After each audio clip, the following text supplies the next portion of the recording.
Hello বন্ধুরা, আজকে আমার রান্না করে দেখাবো খাসি মাংস রান্নার রেসিপি। মাটির হাঁড়িতে রান্না করব, দেখতে থাকবেন পুরো ভিডিও। খাসি মাংসটা প্রথমে ধুয়ে পরিষ্কার করে নিয়ে তারপরে দেখো প্রেসার কুকারে আমি সিটি মেরেছি যাতে একটু নরম হয়। আর দেখো তারপরে আমি মাটির কড়াইয়ের মধ্যে আমি তেল দিয়ে আলুটা ভেজে নামিয়ে ফেললাম।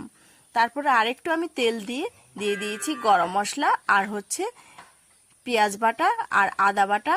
তারপরে দিয়েছি এইদিকে শুকনো লঙ্কা মিক্সিতে দিয়েছি, তারপরে আর রসুন দিয়েছি আর একটু গোলমরিচ বাটা দিয়েছি, একটু হলুদের গুঁড়ো দিয়েছি। তারপরে মাংসটা দিয়ে সুন্দর করে নেড়ে চেড়ে নিব। আবারও আমি দিয়ে দিচ্ছি স্বাদ মতো লবণ, দিয়ে দিচ্ছি কয়েকটা রসুনের কোয়া, তারপরে দিয়ে দিচ্ছি মাংসের চর্বিগুলো, দিয়ে দিব আমি কয়েকটা তেজপাতা। এইভাবে করেই কষাতে হবে।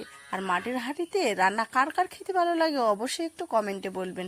ভেজে রাখা আলুটা দিয়ে দিব, কষানো যখন হয়ে আসবে তখন ভেজে রাখা আলুটা দিয়ে দিব। এখানে আপনারা চাইলে কিন্তু আলুটা ব্যবহার নাও করতে পারেন। তারপরে আমি যে প্রেসার কুকারের জলটা ছিল, সিটি মারানোর জলটা, ওই জলটাই কিন্তু আমি দিয়ে দিব।